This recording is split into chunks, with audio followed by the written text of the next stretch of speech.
사랑의 하나님, 날씨도 많이 무덥고 비도 많이 내립니다. 무더위 속에서 우리의 몸과 마음을 지켜주셔서 감사합니다. 지난밤 더위 속에서 잠을 못 이룬 사람들도 많았을 것입니다.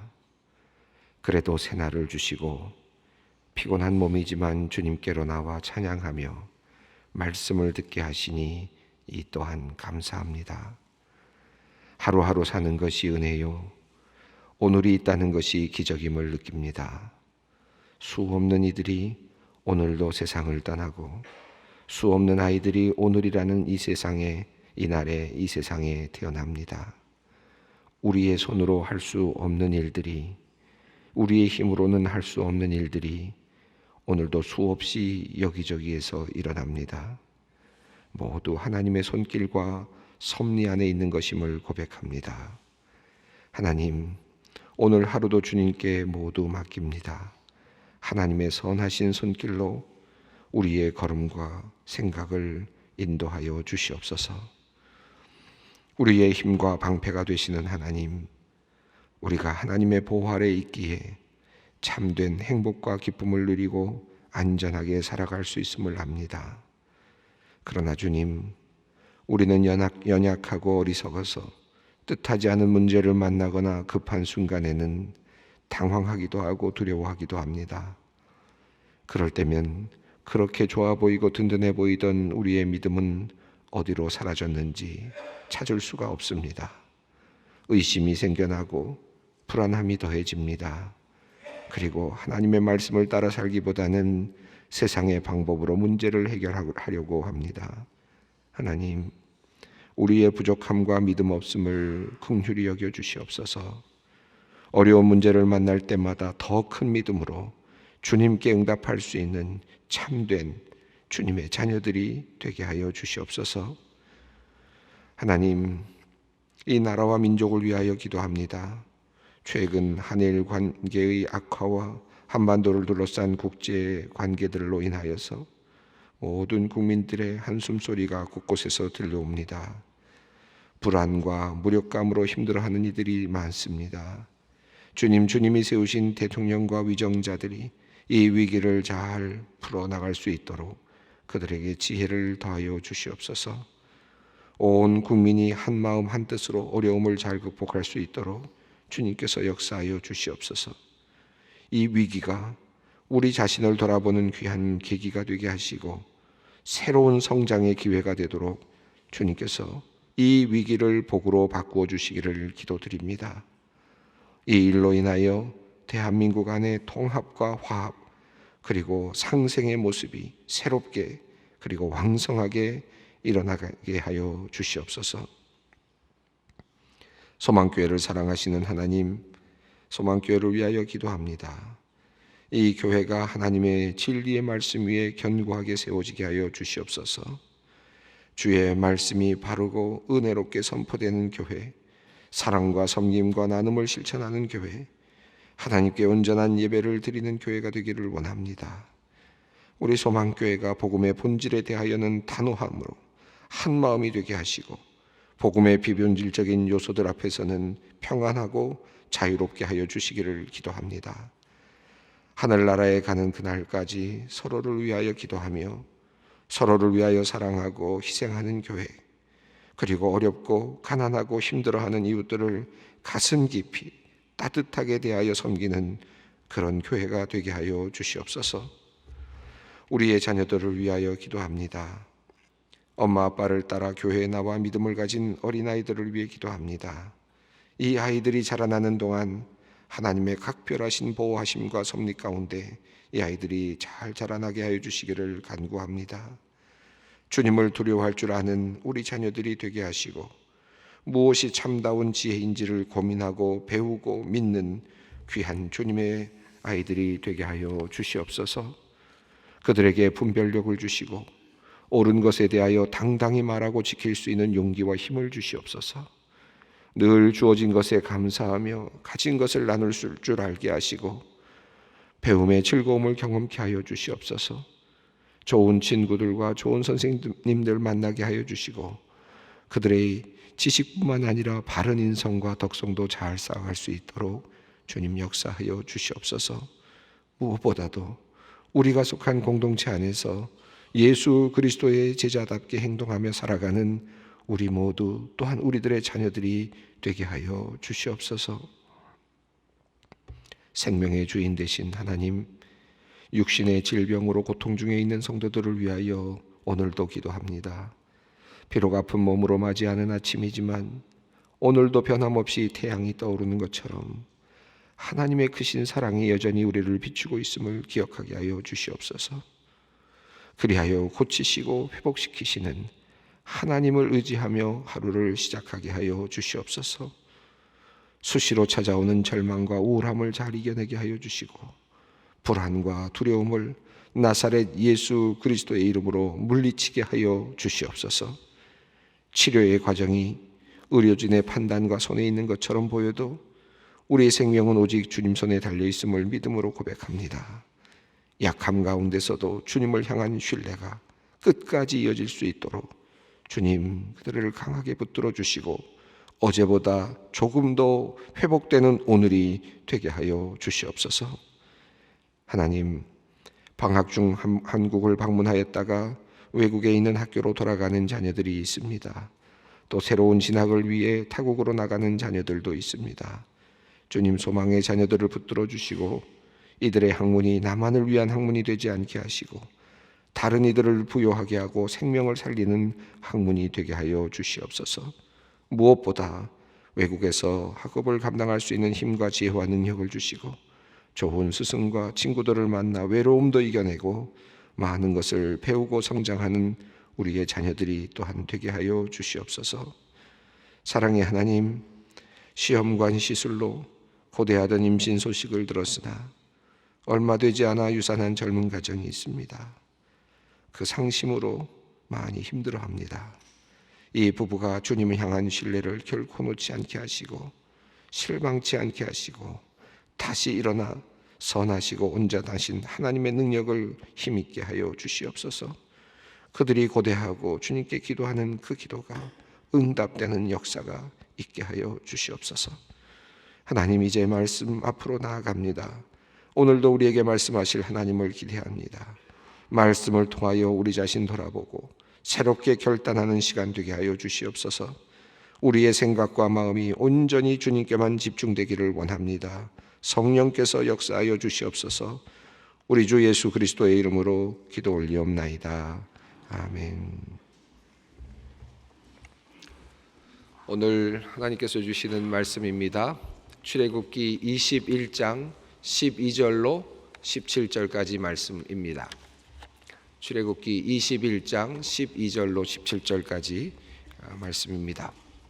이 말씀 함께 소리내어 봉독하겠습니다.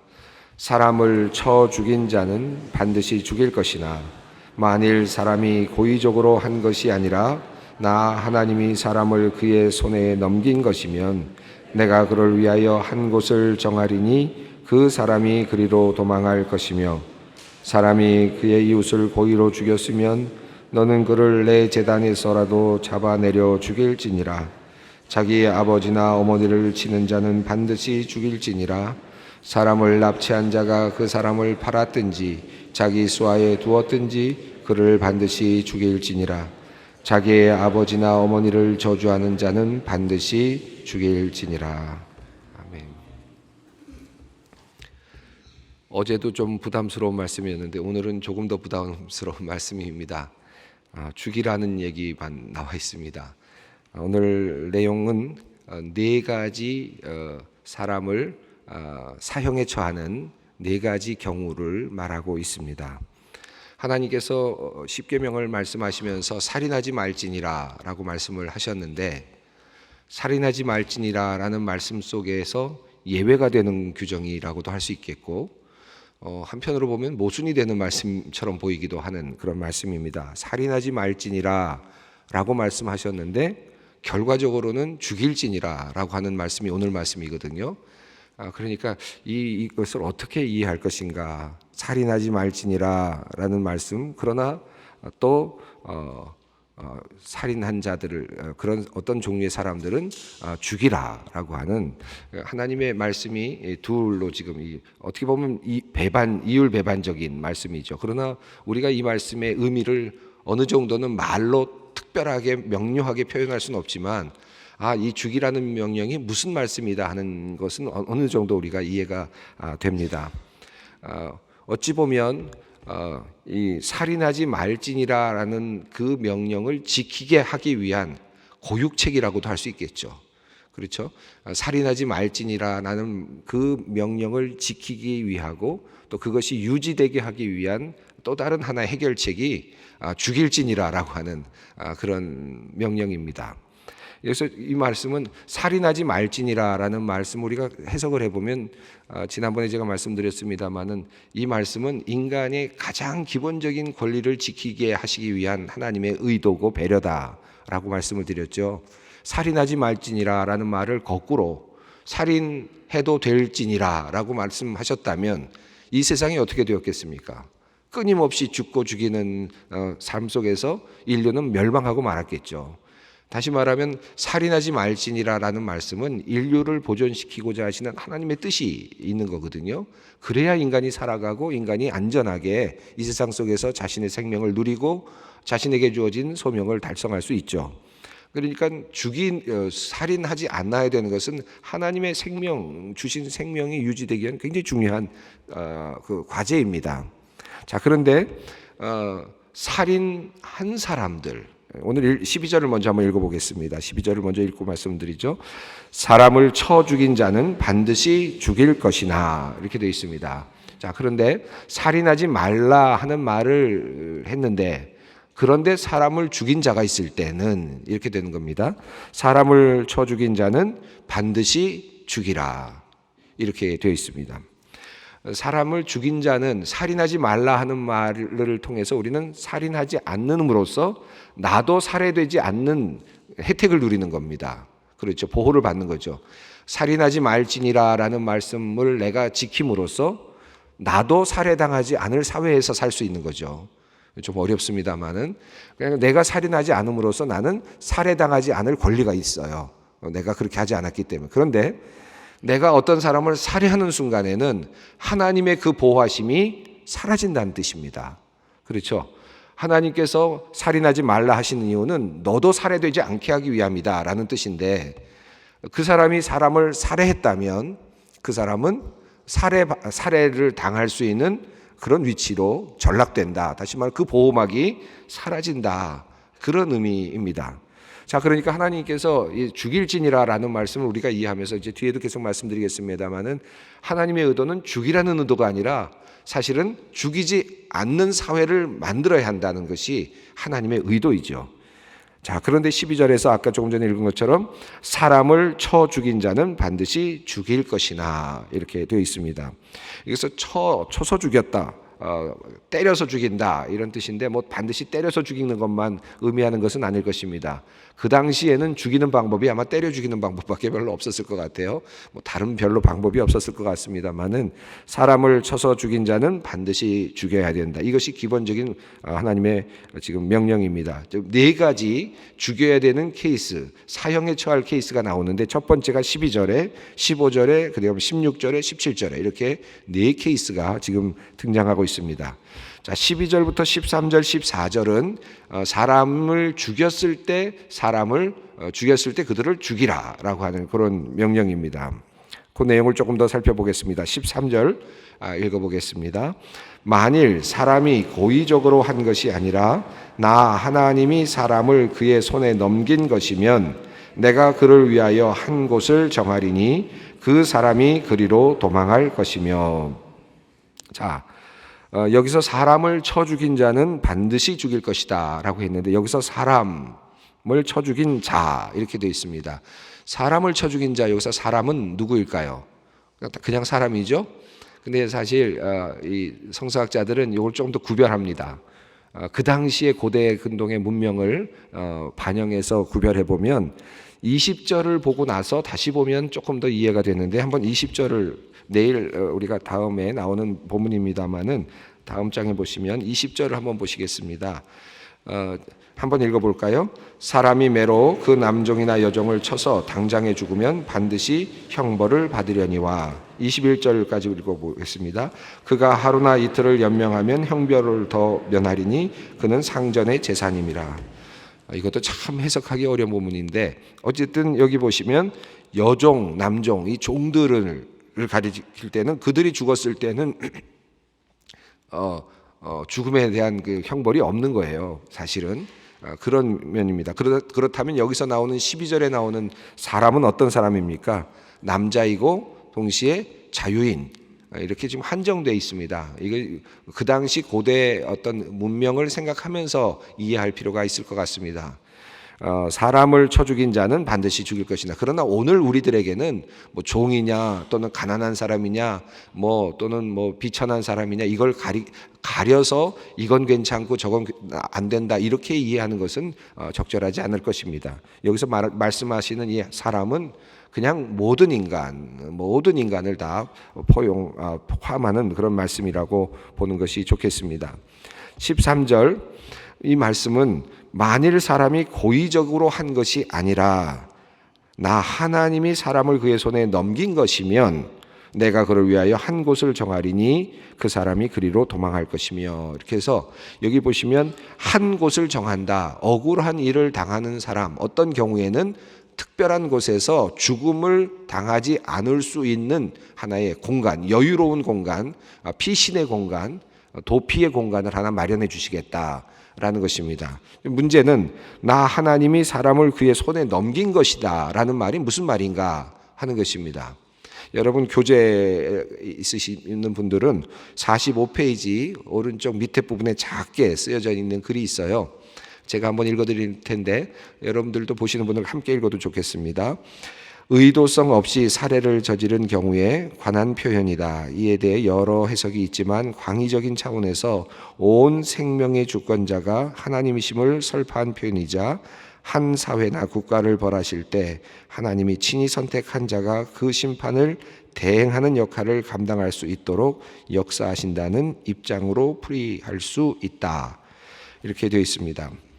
사회나 국가를 벌하실 때 하나님께서 그의 손에 어떤 재판 또는 심판을 대행하도록 만들어 주셔서 그 일을 감당하게 하실 때에는 이런 표현으로도 이해할 수 있다라고 할 수 있습니다. 사무엘상 24장 4절 한번 보시면 좋겠습니다. 제가 읽어드리겠습니다. 449쪽 제가 가진 성경은 449쪽 구약 성경 말씀입니다. 사무엘상 24장 4절입니다.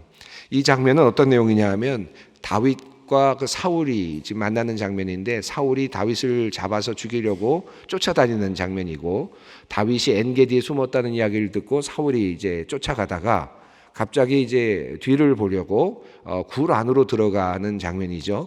굴 안으로 들어가서 뒤를 보려고 들어가 있는 사이니까 아무도 못 들어오게 하고 혼자 들어가지 않습니까? 근데 그 안에 누가 있었느냐 하면 다윗이 지금 있었죠. 다윗과 그리고 그의 함께하는 친구들 군사들이 함께 있었습니다. 그때 하는 말입니다. 그 다윗의 신하들이 지금 이때입니다 라고 말하면서 하는 말이 4절 말씀인데 한번 읽어보겠습니다.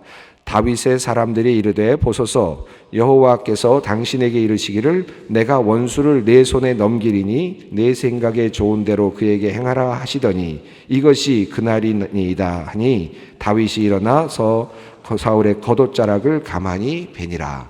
그러니까 지금 가까이까지가 있었고 사울의 옷을 지금 베는 장면이 나오죠. 이 장면은 얼마든지 다윗이 지금 사울을 죽일 수 있었던 그런 장면이었습니다. 근데 이때 지금 이들이 말하는 해석하는 내용이 하나님께서 당신의 손에 사람을 넘기는 이때입니다 라고 이렇게 이야기합니다. 이 말은 무슨 말이냐 하면 이게 지금 정당한 죽일 수 있는 기회입니다 라는 뜻이기도 하고 동시에 원수지간에 원수를 갚을 수 있는 그런 기회이다라는 뜻도 되겠습니다. 그러니까 굉장히 광의적인 개념입니다. 하나님이 사람을 그의 손에 넘겼다라는 말씀은 원수였던 사람을 내가 원수를 처단했다라는 의미도 되고 또 하나님께서 적절한 기회를 주셔서 어떤 적을 물리칠 수 있게 되었다라는 뜻도 되고 심판의 내가 하나님의 심판의 대행자로서 역할을 했다라는 의미도 있습니다. 이 말이 다 복합적으로 다 연결되는 의미도 있겠습니다. 한 걸음 더 나아가서 전쟁에 나갈 때도 내가 하나님께서 나의 손에 너희들을 주셨다라고 말하면서 나가는 경우도 있죠. 이때는 정당한 전쟁, 이때도 살인이 이제 가능한 겁니다. 이럴 때 이제 또 주시는 말씀이 하나님이 사람을 그의 손에 나의 손에 맡겼다라고 표현하는 것들입니다. 자, 이런 경우들, 그러니까 고의로 한 것이 아니라 어떤 특별한 경우들이 있어서 원수를 갚거나 또는 정당한 전쟁이거나 여러 케이스들이 있는데, 이런 경우에들은 하나님께서 그를 위하여서 어떤 특별한 장소를 마련한다. 그래서 그것에서 도망해서 살 수 있다. 살인했지만 아직도 보호를 받는다라는 그런 의미입니다. 이 말씀은 내가 어떤 사람을 고의로 죽이지 않았을 때에는 변호할 수 있는 기회와 그리고 보호받을 수 있는 기회가 주어질 수 있다라는 해석입니다. 그러니까 하나님께서 웬만하면 지금 안 죽이시려고 하는 거죠. 죽이라라고 말씀하시면서도 지금 죽이지 않을 수 있는 케이스를 먼저 말씀을 하셨습니다. 꼭 죽여야 되는 경우는, 사람이 사람을 죽였을 때 꼭 죽여야 되는 경우는 딱 하나입니다. 14절 하나입니다. 말씀 읽어보겠습니다. 사람이 그의 이웃을 고의로 죽였으면 너는 그를 내 제단에서라도 잡아내려 죽일지니라. 이땐 굉장히 강력하게 말씀을 하시는데, 이건 하나입니다. 한 가지 의미인데 고의로 죽였을 때입니다. 여기서 고의로 죽였다라는 말은 교묘하게 머리를 써서 영리하게 또는 위장해서 죽였다라는 뜻입니다. 그러니까 나타나는 상태에서 그저 격분해서 죽였다는 이런 의미가 아니라 고의로 영리하게 작전을 짜서 뭔가 의도를 가지고 죽인 것, 이런 경우는 이거는 당연히 죽여야 된다. 이 경우가 이제 죽임을 당해야 되는 하나님의 살인의 죄입니다. 그를 뭐라고까지 말씀하시냐면 그를 내 제단에서라도 잡아내려 죽일 것이다. 제단이 어떤 곳입니까? 하나님과 소통하는 곳. 그러니까 이 제단은, 제단에 올라가면, 제단에 있으면 고대 교회에서는, 고대 근동에서는, 더 특별히 성경에서는 이것이 도피소의 역할을 처음에 하거든요. 제단에 올라간다는 말은 도피성에 올라갔더라도, 도피하는 장소에 올라갔더라도 끄집어내서 그는 죽여도 된다. 도피할 장소가 없다는 뜻입니다. 그런 뜻이고, 아무리 성스러운 것이라도 그를 보호할 수 없다. 보호하지 않는다. 하나님이 존재하시는 곳, 하나님이 계시는 곳인데 너희가 어떻게 길 들어오느냐? 아니다. 아닙니다. 여기는 이런 사람은 아무리 성스러운 것이라도 그는 끄집어내어서 죽여야 된다라는 것이 하나님의 법으로 지금 14절에서 하나님께서 주시는 내용입니다. 그러니까 죽인 사람을 죽여라라는 말씀 속에는 딱 이 하나, 고의로 죽였을 때 그들을 죽여라라는 말씀입니다. 그러니까 사실 케이스로 보면 죽일 케이스가 많지는 않을 것 같은데, 우리가 이 말씀 속에서 우리가 속에 흘러가고 있는 그 의미를 좀 알 필요가 있습니다. 15절부터 죽이라는 의미는 좀 사뭇 조금 의아합니다. 하나님께서 이렇게까지 죽이라고 사람을 죽인 사람을 이렇게까지 구별하면서 이런 사람은 죽이지 말고 이런 사람만 죽이라고 하셨는데, 그 다음부터 나오는 죽이라는 내용은 조금 의아할 정도로 내용이 좀 다릅니다. 15절 한번 읽어볼까요? 자기 아버지나 어머니를 치는 자는 반드시 죽일지니라. 이렇게 앞에 나오는 사람을 죽인 사람을 죽이는 것은 굉장히 복잡하게 되어 있는데, 자기 아버지나 어머니를 치는 사람은 반드시 죽일지니라. 고의로 쳤느냐 우발적으로 쳤느냐 이런 내용도 안 들어있고, 근데 사실은 부모님을 치는 게 이 정도인가 할 정도로 아주 단호하게 자기 아버지나 어머니를 치는 자는 반드시 죽일지니라 이렇게 되어 있습니다. 지금 오늘 본문은 크게 10계명에 따르면 두 가지 계명을 다루고 있습니다. 12절, 13절, 14절은 6계명, 살인하지 말지니라라는 계명을 다루고 있는 것이고, 15절 그리고 17절은 그 다음인 5계명, 부모를 공경하라는 말씀을 다루고 있는 거예요. 그래서 이게 부모 공경하고 연결이 됩니다. 자기 아버지나 어머니를 치는 자는 폭력을 행사하는 자, 또는 부모를 때리는 자, 또는 이런 분들은 죽여라, 이런 사람들은 죽여라 라고 되어 있습니다. 17절도 같은 내용인데 17절 한번 읽어보겠습니다. 자기의 아버지나 어머니를 저주하는 자는 반드시 죽일지니라. 이것도 너무 어쩌다 보면 화나면 그럴 수도 있지 않나? 이렇게 생각이 드는데, 여기서 저주한다는 말은 모욕한다, 불명예스럽게 한다, 경멸한다, 멸시한다 라는 뜻을 가지고 있습니다.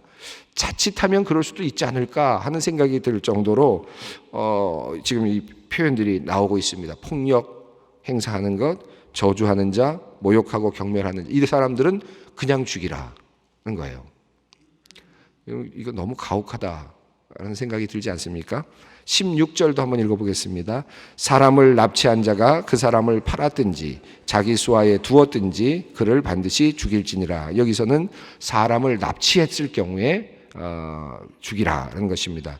요셉의 경우에 형들이 요셉을 납치했었죠. 형들이었는데도 불구하고 납치했다. 그 다음에 어떻게 했습니까? 팔았죠. 그러면 어떻게 됩니까? 사형입니다. 그 형제들은 다 죽어야 마땅합니다. 이 법에 따르면, 물론 창세기니까 앞서 있는 이야기입니다만 이 법이 적용됐다면 그 형제들은 다 죽임을 당해야 될 그런 죄를 지은 것이다. 큰 죄를 지었다. 이렇게 이해할 수 있습니다. 그런데 15절, 16절, 17절에 있는 말씀들을 가만히 살펴보면 또 12절부터도 마찬가지입니다만은 자세하게 죽일지니라고 강력하게 말씀은 하고 있는데 구체적으로 이 내용이 잘 나와 있진 않아요. 그렇지 않습니까? 무슨 말이냐면 어떻게 죽여라, 뭐 돌로 쳐서 죽여라든지 뭐 어떻게 죽여라든지 이런 말씀이 없고 누가 죽일 것인가도 없어요. 그냥 죽일지니라 이렇게 되어 있습니다. 또 어느 정도 때리면 죽이는 것인지 뭐 어느 정도 경멸하면 죽이는 것인지도 자세히 안 나와 있습니다. 예를 들어서 너희 아버지나 어머니를 저주하는 자는 죽이라, 반드시 죽일 것이니라. 모욕하는 것, 어느 정도 모욕하는 게 모욕입니까? 어느 정도 경멸하는 게 모욕입니까? 어느 정도 불명예스럽게 하는 것이 죄입니까? 안 나와 있어요. 그렇죠? 자, 이 말씀은 그렇다면 이 말씀이 지금 정말 죽이라고 하는 거냐, 아니면 무엇을 이야기하는 것이냐 하는 것을 우리가 좀 생각해 볼 필요가 있습니다. 이 말씀은 구체적인 내용이 없어요. 상세한 부분에 관심이 없습니다. 죽이라, 죽는다 라고 말하지만, 너 죽는다 라고 말하지만 실제적으로는 앞서 뒤에 있는데 방점이 있는 것이 아니라 사실은 앞에 있는 내용에 방점이 있습니다. 부모를 경멸해서는 안 된다. 그리고 부모를 저주해서는 안 된다. 부모를 때려서는 안 된다. 사람을 납치해서는 안 된다. 고의가 아니고는 사람을 죽여서는 안 된다. 그 이야기를 하고 계시는 것입니다. 그런데 그 뒤에 죽일지니라 라는 말이 너무 강력해서 사실은 하나님은 다 죽이라고 하시나 보다 생각이 됩니다만은 실제로 더 중요한 부분은 앞에 있는 내용입니다. 끔찍한 결과에 대한 경고라 할 수 있어요. 너 이러면 죽는다라는, 그런, 다시 말하면 이것은 시행이 고려되는 것이 아닙니다. 구체적으로 어떻게 시행을 하는 내용이 없어요. 이 말씀은 삶의 기초를 보존하시려는 하나님의 의도이지 어떤 법적으로 이것을 시행하라는 구체적인 법률 조항이 아니다라고 이해할 수 있겠습니다. 그래서 오늘 본문은 죽일 것이니라, 죽일 것이니라, 죽일 것이니라, 죽일 것이니라 라는 말씀을 우리가 오늘은 거꾸로 받아들여야 됩니다. 도리어 부모님을 때려서는 안 된다, 납치해서는 안 된다, 어머니를 저주해서는 안 된다. 다시 말하면 살릴 것이니라, 바르게 살 것이니라, 옳게 살 것이니라, 이것을 지금 주님께서 요청하고 계신다. 이 말씀을 붙잡고 오늘 죽일지니라를 붙잡고 살릴지니라로 바꾸어서 오늘은 기도의 자리로 나갔으면 좋겠습니다. 함께 기도하겠습니다. 하늘에 계신 우리 아버지, 아버지의 이름을 거룩하게 하시며 아버지의 나라가 오게 하시며 아버지의 뜻이 하늘에서와 같이 땅에서도 이루어지게 하소서. 오늘 우리에게 일용할 양식을 주시고 우리가 우리에게 잘못한 사람을 용서하여 준 것 같이 우리 죄를 용서하여 주시고 우리를 시험에 빠지지 않게 하시고 악에서 구하소서. 나라와 권능과 영광이 영원히 아버지의 것입니다. 아멘.